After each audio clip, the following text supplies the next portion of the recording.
ओम नमः शिवाय। हर हर महादेव। दोस्तों, पूज्य गुरु जी ने अभी अपनी कल की शिव महापुराण की कथा में बुधवार द्वादशी तिथि के दिन 7 दूर्वा और एक चुटकी हल्दी से कर लेना, ये एक उपाय होगी। हर मनोकामना पूरी मिलेगी, सभी दोषों से मुक्ति, इतना धन आएगा कि संभाले नहीं संभलेगा।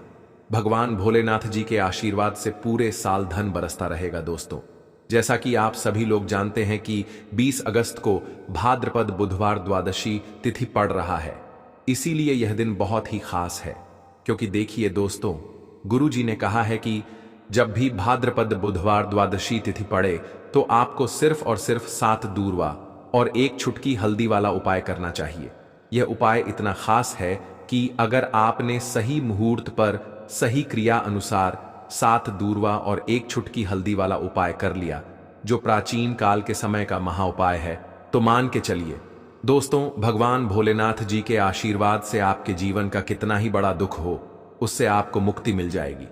आपकी कोई भी मनोकामना हो, मान लीजिए आप नौकरी की तैयारी कर रहे थे, आपकी नौकरी लग जाएगी, आपका बंद पड़ा व्यापार चल पड़ेगा, जिस बीमारी से आप बहुत दिनों से परेशान थे, उस बीमारी से आपको मुक्ति मिल जाएगी। आपके जीवन में धन आना शुरू हो जाएगा, आपके जीवन में धन आने के सारे रास्ते खुल जाएंगे। और मान के चलिए दोस्तों, फिर आपको किसी भी प्रकार की परेशानी का सामना नहीं करना पड़ेगा।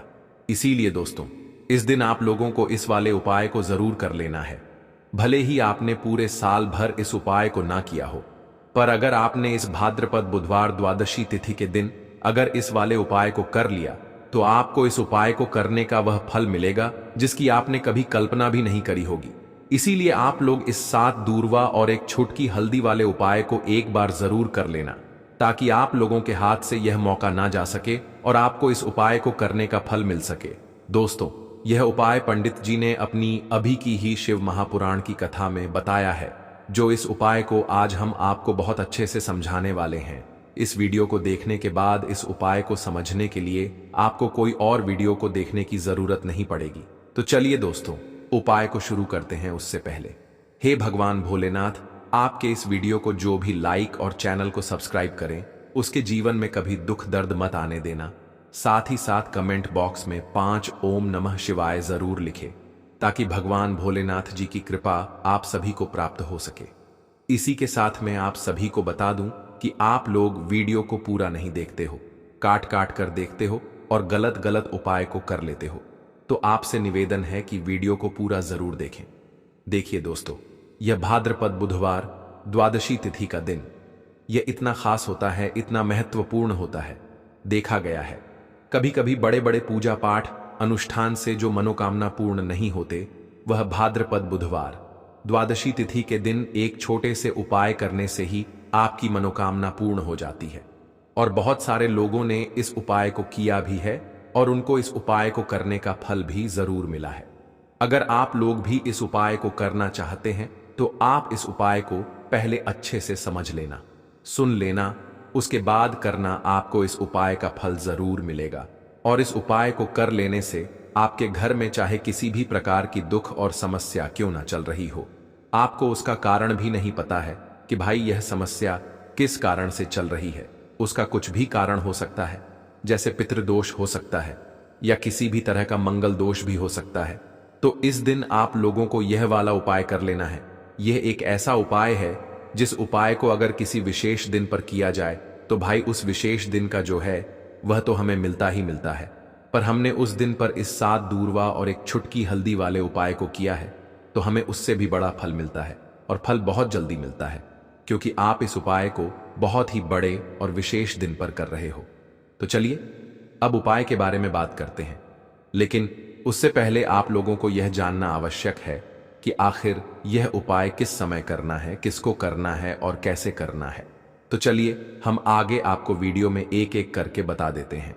तो दोस्तों, इस 7 दूर्वा और एक चुटकी हल्दी वाले उपाय को हमें इस भाद्रपद बुधवार द्वादशी तिथि के दिन कैसे करना है, किसको करना है, किस समय करना है और कहां पर करना है, यह सारे सवालों के जवाब आपको इस वीडियो में मिल जाएंगे। और जो यह वीडियो देखेगा भाई, उसको 7 दूर्वा और एक चुटकी हल्दी वाला उपाय जरूर करना चाहिए, क्योंकि इस दिन शत्रुओं और किसी भी दोष, किसी भी बीमारी से मुक्ति पाने के लिए 7 दूर्वा और एक चुटकी हल्दी का बहुत ही बड़ा और विशेष महत्व होता है। और जब बात आ जाए 7 दूर्वा और 1 चुटकी हल्दी की, तो यह सोने पर सुहागा वाली बात हो जाती है और यह एक बहुत ही बड़ा उपाय हो जाता है। अब दोस्तों, इस 7 दूर्वा और 1 चुटकी हल्दी वाले उपाय को आखिर करना किसको है? सबसे पहले हम लोग वह बात जान लेते हैं।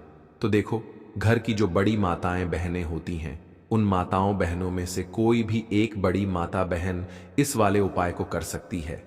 और दोस्तों, अगर आप चाहे तो अपने घर में से सभी सदस्यों को भी इस उपाय को करवा सकते हैं। अगर किसी व्यक्ति की खुद की कोई मनोकामना है, खुद की कोई दुख और परेशानी है जो कि वह अपने लिए ही करना चाहता है इस वाले उपाय को, तो वह खुद अपने लिए भी कर सकता है।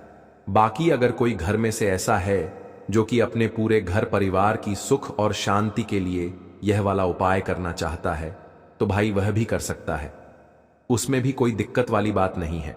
कहने का मतलब यह है कि इस उपाय को हर एक सदस्य भी कर सकता है और पूरे घर परिवार के सदस्य के लिए घर की बड़ी माताओं बहनों में से कोई एक माता बहन भी कर सकती है। माताएं बहनें अगर घर में उपस्थित ना हो या वह यह वाला उपाय ना कर पा रही हो, तो फिर घर का कोई बड़ा सदस्य भी इस 7 दूर्वा और 1 चुटकी हल्दी वाले उपाय को कर सकता है। चाहे फिर वह पुरुष ही क्यों ना हो, उसमें कोई भी दिक्कत वाली बात नहीं है। अब दोस्तों, 7 दूर्वा और 1 चुटकी हल्दी वाले उपाय को हमें करना कहां पर है? देखो, इस उपाय को हमें मंदिर में ही करना है। बहुत सारे लोग प्रश्न करते हैं, हर एक उपाय को करते समय क्या हम इस उपाय को घर पर या मंदिर में कर सकते हैं? देखो, तो इस वाले उपाय को आप मंदिर पर करोगे तो अच्छा रहेगा, घर में नहीं करना है इस वाले उपाय को। उसके बाद में दोस्तों, जो अगला प्रश्न निकल कर आता है वह यह आता है इस उपाय को लेकर कि आखिर इस उपाय को हमें किस समय करना है? सुबह के समय करना है कि शाम के समय करना है? तो देखो, इस वाले उपाय को आप लोग सुबह के समय भी कर सकते हो और शाम के समय प्रदोष काल में भी कर सकते हो। अब अगर आप पूछो कि भाई साहब सबसे उत्तम समय कौन सा रहेगा इस 7 दूर्वा और 1 चुटकी हल्दी वाले उपाय को करने का, तो हम आपसे बस यही कहेंगे कि इस उपाय को आप शाम के समय करेंगे तो ज्यादा बेहतर होगा, क्योंकि भाद्रपद बुधवार द्वादशी तिथि का दिन है और इस दिन प्रदोष काल के बहुत महत्व होता है। बाकी अगर सुबह के समय भी करेंगे तो भी अच्छा होगा, उसमें कोई भी दिक्कत वाली बात नहीं है।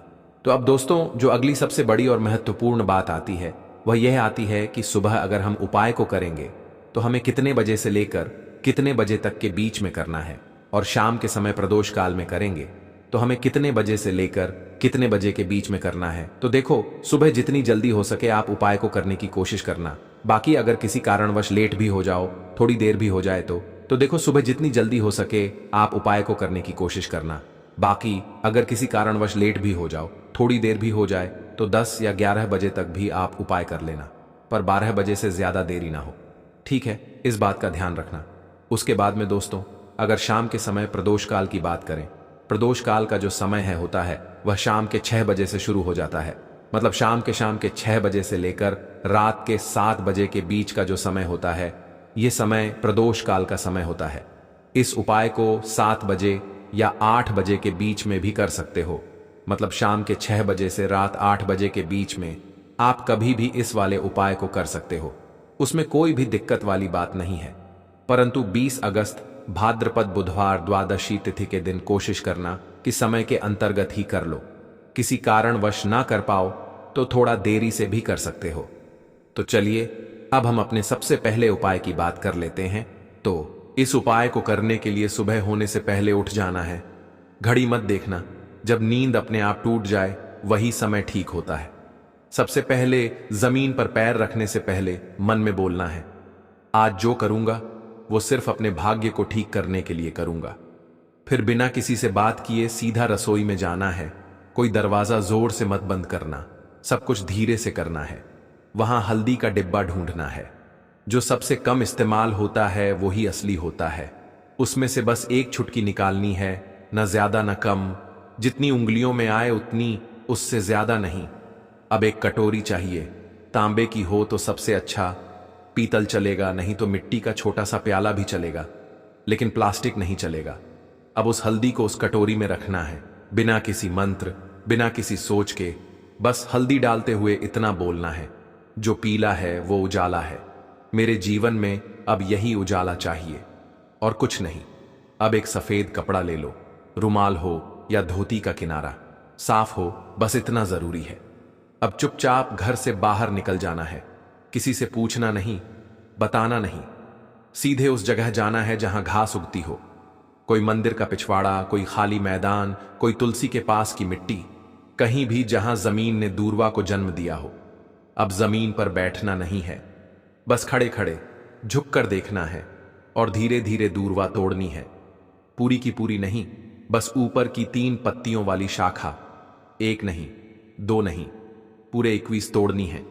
लेकिन हर बार जब तोड़ो तब मन में एक बात बोलनी है, हे गणपति, मेरी अटकी हुई किस्मत को काट दो। हर बार यही 21 बार। अब वो दूरवा रुमाल में लपेट लो और घर लौट आओ। अब जहां सबसे ज्यादा शांति हो वहां बैठो। मंदिर हो तो ठीक, नहीं तो दीवार का वो कोना जहां बचपन में बैठते थे वहां बैठ जाना है। अब कटोरी को अपने सामने रख देना है, दूरवा खोलनी है और एक एक करके सारी दूरवा उस हल्दी में डालनी है और हर बार मन में बोलना है, जो रुकावट है वो अब नहीं रहेगी। फिर उसी कटोरी को अपने दोनों हाथों से उठाना है, आंखें बंद करनी है और एक लंबी सांस लेकर उसे माथे से लगाना है। फिर बिना कुछ बोले, बिना कुछ मांगे, बस 5 मिनट तक मौन बैठना है। वो मौन ही सबसे बड़ी प्रार्थना है। अब उसी कटोरी में थोड़ा सा शुद्ध जल डालना है। अगर गंगा जल हो तो बहुत अच्छा, नहीं है तो भी चलेगा। पानी से हल्दी और दूरवा भीग जाए, बस उतना। अब कटोरी को सिर के ऊपर से 3 बार घुमाना है, पहले दाएं से, फिर बाएं से, फिर एक बार और दाएं से, जैसे कोई अंधेरे का घेरा काट रहा हो। और फिर उस कटोरी को लेकर चुपचाप घर से बाहर जाना है, किसी पुराने पीपल के पेड़ के नीचे या किसी बहते पानी में, नदी में, वहां जाकर वो हल्दी और दूरवा बहा देनी है। लेकिन ध्यान रखना, पीछे मुड़कर नहीं देखना है। जैसे जो छोड़ आए वो अब दोबारा जिंदगी में लौटे नहीं। फिर लौट कर घर आना है, हाथ मुंह धोना है, लेकिन न कुछ खाना है न पीना है। कम से कम दोपहर तक कुछ नहीं, सिर्फ मौन रहना है और मन में एक बात टिकाए रखना है, अब जो होगा वो मेरे लिए सही होगा। यही उपाय है, यही टोटका है और यही भरोसा है। इसे किसी को बताना नहीं है, किसी से चर्चा नहीं करनी है। और किसी दिन अचानक जब कोई बंद दरवाजा अपने आप खुल जाए तो समझ लेना हल्दी और दूरवा ने अपना काम कर दिया है। अब जब उपाय पूरा हो गया, जब तुमने चुपचाप हल्दी उठाई, दूरवा तोड़ी, मंत्र नहीं बोला लेकिन प्रार्थना की, तो समझो कि अब काम उस स्तर पर शुरू हुआ है जहां शब्द नहीं पहुंचते, जहां इंसान की समझ रुक जाती है और जहां से किस्मत की चाल चलती है। मगर दिक्कत यह है कि आजकल इंसान इतना शोर सुनता है कि जब जीवन में कोई बदलाव चुपचाप आता है तो वो उसे पहचान ही नहीं पाता। इसलिए जरूरी है ये जानना कि उस उपाय ने असर करना शुरू किया है या नहीं, और अगर हां तो कैसे। सबसे पहला संकेत, मन की हल्कापन। कोई बड़ी बात नहीं होती, बस एक सुबह उठते हो और बिना वजह मन हल्का महसूस करता है। न कोई बड़ी खुशखबरी मिली होती है, न कोई पैसा वापस आया होता है, लेकिन भीतर से लगता है कि जैसे कुछ हट गया है। कोई बोझ, कोई डर, कोई घबराहट जो महीनों से थी आज नहीं है। यही पहला संकेत है कि उस हल्दी ने अपना रंग फैलाना शुरू कर दिया है और दूरवा ने जो बांधा था उसे काटना शुरू कर दिया है। दूसरा संकेत, वो लोग जो आपको नीचा दिखाते थे अचानक चुप हो जाते हैं। वो जो रोज ताना मारते थे, वो जो आपको नजरअंदाज करते थे, वो जो आपके रास्ते में दीवार बनते थे, अचानक जैसे किसी अदृश्य ताकत ने उनकी जुबान बांध दी हो। वो सामने होते हुए भी आपसे कुछ नहीं कह पाते, और जब आप जाते हो तो उनके चेहरे पर एक झिझक होती है, जैसे वो जानते हो कि अब आप वहीं नहीं रहे। यह दूरवा का काम है जो रुकावटें बिना आवाज के काट देती है। तीसरा संकेत, रुका हुआ पैसा, अटका हुआ काम अचानक बिना कोशिश के हल हो जाता है। जैसे किसी ने फाइल को धकेल दिया हो, जैसे कोई केस जो सालों से रुका था उसमें तारीख लग जाए, या बैंक का वो चेक जो बार बार लौटता था अब पास हो जाए। आप खुद सोचोगे मैंने तो कुछ नहीं किया, फिर ये कैसे हो गया? और वहीं आपको याद आएगा मैंने कुछ किया था, पर मौन में। चौथा संकेत, सपनों में कुछ दिखने लगता है। ये बात बहुत लोग नजरअंदाज कर देते हैं, लेकिन असर का असली रास्ता सपनों से होकर भी निकलता है। कोई पुराना बुजुर्ग दिखे जो चुपचाप खड़ा हो, कोई मंदिर दिखे जहां आप अकेले हों, कोई नदी जिसमें आप नहा रहे हों, या कोई पेड़ जिसके नीचे आप बैठे हो। ये सब संकेत हैं कि आपकी आत्मा उस ऊर्जा से जुड़ चुकी है जो हल्दी और दूर्वा के जरिए जागी थी। पांचवा संकेत, बिना बोले लोगों का बर्ताव बदलने लगता है। घर में जो लोग आपको तवज्जो नहीं देते थे, अचानक बात करते हुए रुकते हैं। आपकी बातों को सुना जाने लगता है। ऑफिस में जो लोग मजाक उड़ाते थे, अब सलाह पूछने आते हैं। यह वो बदलाव है जो किसी विजेता की घोषणा नहीं करता, बस हवा का रुख बदल देता है। और सबसे गहरा संकेत, आपको कोई नया रास्ता दिखता है जो पहले कभी दिखा ही नहीं था। हो सकता है कि अचानक कोई नया काम हाथ लगे, कोई पुराना और नई बात कहे, या फिर अंदर से कोई आवाज आए, अब ये काम बंद करो और ये शुरू करो। यही सबसे मजबूत इशारा होता है कि हल्दी और दूर्वा का टोटका सिर्फ बाहर नहीं, भीतर भी असर कर रहा है। लेकिन साथ ही साथ कुछ बातें और जान लो, ये असर हर किसी पर अलग होता है। किसी के लिए यह 3 दिन में दिखता है, किसी को 21 दिन लगते हैं, किसी को महीने भर बाद कोई बड़ा मोड़ मिलता है। लेकिन शर्त एक है, तुम्हारा भरोसा डगमगाना नहीं चाहिए।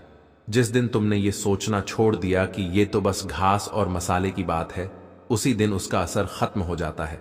याद रखना, जब भी हल्दी और दूर्वा को साथ रखकर संकल्प लिया जाता है तो ब्रह्मांड उसकी सुनता है, मगर वो सुनता है चुप रहकर और जवाब भी चुपचाप देता है। इसलिए देखने की कोशिश मत करना, महसूस करो।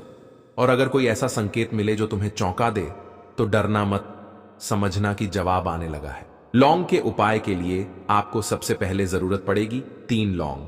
अब 3 लौंग, आज बुधवार की रात 3 लौंग घर में इस जगह पर फेंक देना। धन की कमी आपके जीवन से दूर हो जाएगी और बड़े से बड़ा नजर दोष भी आपके घर से दूर हो जाएगा।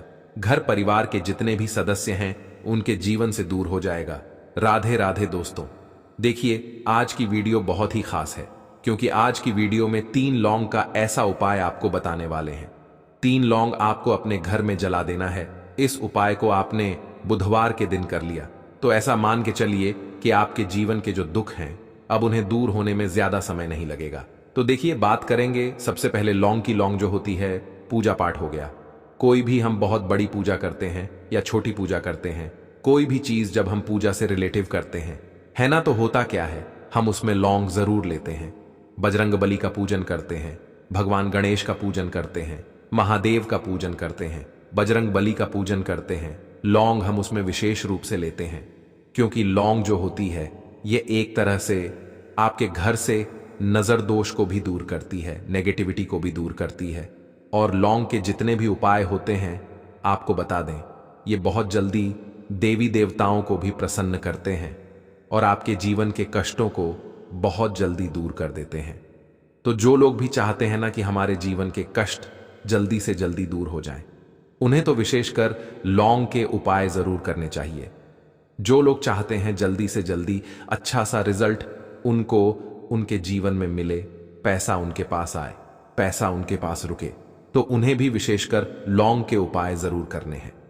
तो देखिए, ज्योतिष शास्त्र में भी लौंग के ऐसे ऐसे उपाय हैं जिन्हें करने से व्यक्ति अपने जीवन की बड़ी से बड़ी समस्या का समाधान निकाल सकता है। कहने का मतलब है, लौंग के उपाय करके आप अपने जीवन के बड़े बड़े कष्टों को ना बहुत आसानी से दूर कर सकते हैं। लेकिन बहुत बार हम होता क्या है, जीवन में जब कष्ट बहुत बढ़ जाते हैं, दुख बहुत बढ़ जाते हैं, तो हमारा जो दिमाग होता है वो सोच नहीं पाता है। हम नहीं समझ पाते हैं कि यह जो कष्ट हम इतने बड़े लग रहे हैं और होते भी हैं। जीवन में कभी कभी बहुत बड़े कष्ट आ जाते हैं, लेकिन यह बड़े बड़े कष्ट भी आप बहुत ही आसानी से दूर कर सकते हैं लौंग के उपाय करके। देखिए, पूरी सच्ची श्रद्धा के साथ जब कोई भी उपाय करते हैं ना, उसमें यह महत्व नहीं रखता है कि आप बड़ी पूजा करते हैं, छोटी पूजा करते हैं, बड़ा उपाय करते हैं, छोटा उपाय करते हैं। उसमें सच्ची श्रद्धा का होना और आपके विश्वास का होना, भगवान के ऊपर पूरा विश्वास करके जब आप कोई भी उपाय करते हैं ना, आपका उपाय सफल होता ही होता है और भगवान खुद आपके जीवन के संकटों को दूर करने आते हैं। तो बात करेंगे सबसे पहले उपाय की है ना, जो कि आपको करना है बुधवार के दिन लौंग से। अब देखिए, जो सबसे पहला उपाय आपको बताने जा रहे हैं। इस उपाय को अगर आप करते हैं तो आप अपने जीवन में जो भी भगवान से मांगेंगे, ना कि हाँ मुझे ये चीज चाहिए है, ना मेरी ये मनोकामना है, ये पूरी नहीं हो रही है, भगवान आप मेरी इस मनोकामना को पूरा कर देना।